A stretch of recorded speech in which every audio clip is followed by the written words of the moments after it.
Hello, my name is Mayo Allanen. I am 17 years old. I've been dancing for about 5 years now, and I would really love to be a part of the ballroom dance team at BYU. You're going to see a mix of what I can do here. There's some Latin, some cabaret stuff, and some smooth. I hope you enjoy it. Te cuento un tango que parte de la boca. Ya la boca va. Esta boca llena de colores. Desde la última vez en que nos vimos, no me queda otra cosa que el recuerdo de ese bandoneón.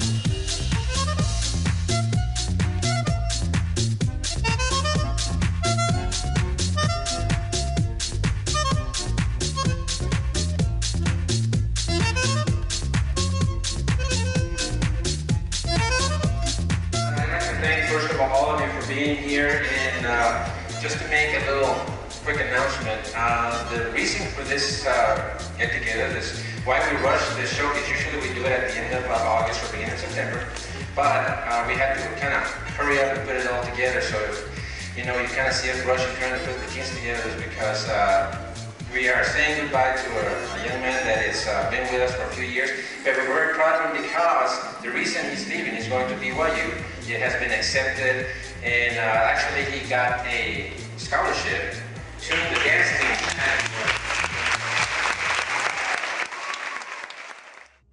That was a difficult decision when I was getting ready to go to college, and all of my friends were going to, UT Austin or Texas A&M or Texas Tech, and I was looking into this school called Brigham Young University, which none of my friends had ever heard of. And I was thinking about going there because they had a great ballroom dance program, and that was a huge turning point for me because this was the first kind of, step up the ladder that I took. And I took that opportunity and I went to BYU, and I was fortunate enough to get a scholarship to be on the dance team there.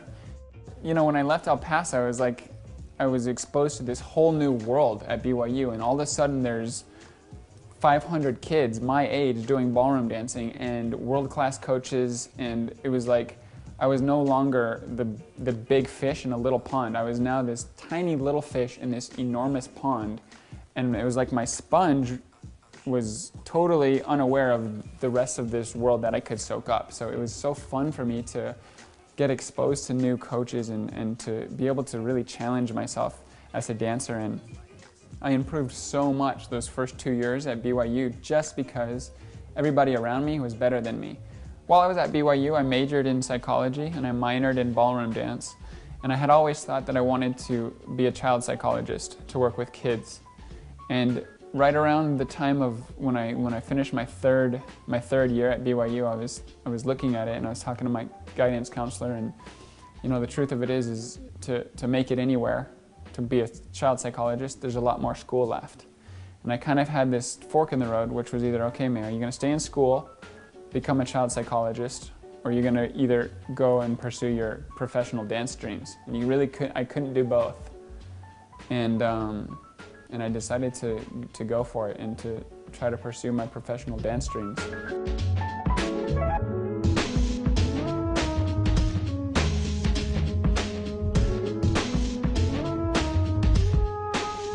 Gary and Diana McDonald offered me a job at their studio teaching, and I went there. First I drove home from Utah to El Paso, and I spent some time in El Paso. And then I drove clear across the country, and I drove to New Jersey and started from literally nowhere with no partner, no idea how to make my way in the professional ballroom community. I had no advice. Nobody in El Paso knew how to do it. Nobody had ever done that, and nobody in BYU was encouraging me to do that because obviously they wanted me to stay in the program. They wanted me to be on their dance team.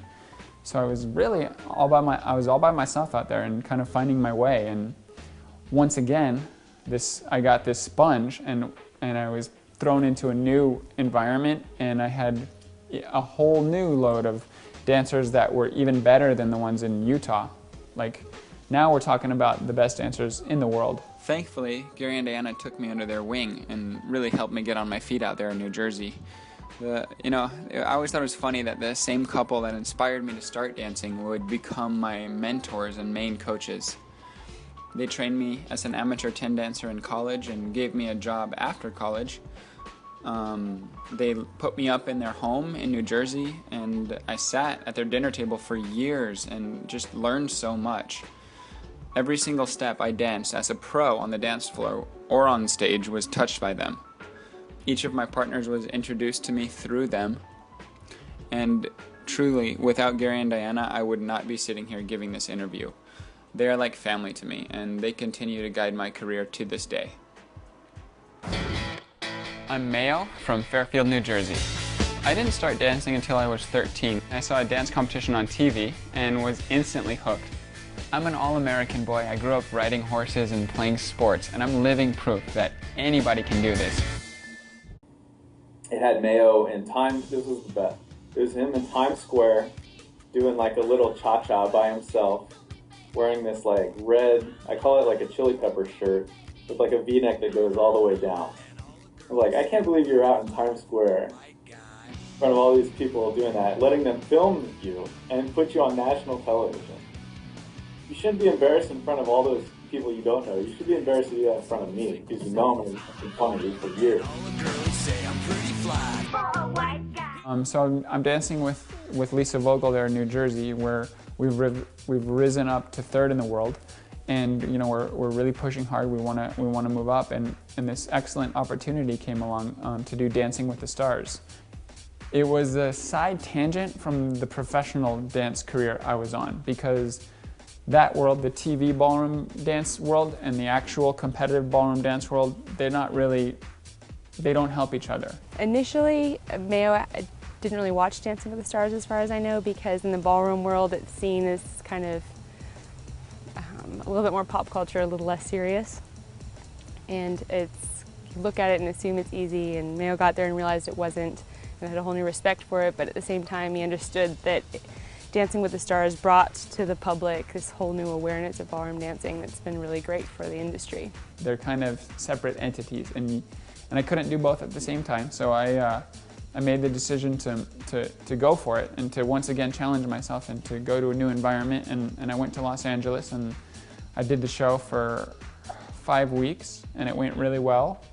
But after that, when I came back, actually right in the middle of that experience, my partner, Lisa, we were third in the world together, she decided to terminate our partnership and she started dancing with some other guy. So I go back to New Jersey, again, no partner, no nothing, thinking, shoot, what have I done? Maybe I shouldn't have gone to Los Angeles and taken that risk, and now what do I do? Who am I going to dance with? What am I going to do with myself? And so I kind of started thinking about coming back home and just kind of throwing in the towel and saying, hey, third in the world, not bad. Let's go back to El Paso and maybe start a studio of my own or do something like that. And actually, it was through the support of my girlfriend, Randy. She gave me the advice to try to, have some tryouts before you leave. Mayo had come back to El Paso not knowing what he wanted to do, and we pushed for him to have a tryout before he came back because his dance career wasn't over. He still had a lot in him and he needed to find the right person, and it requires a lot of tryouts. And Michelle was actually the first person he tried out with, and they had a really good chemistry. And I respected her because she actually asked him to dinner so that they could sit down and talk about their dance careers before they even started dancing. And I thought that was smart. I did have a tryout with Michelle Officer. We decided to dance together. And that meant me, once again, changing my environment. And I was living in New Jersey at the time, and I had risen to the top of that pond, if you will, and I was a big fish in that pond. And then once again, I transplanted myself, and I landed in a studio called Manhattan Ballroom in the heart of New York City. And this was, I would say, the tip of the sword for ballroom dancing. Every single person in that studio was a world champion or ex-world champion.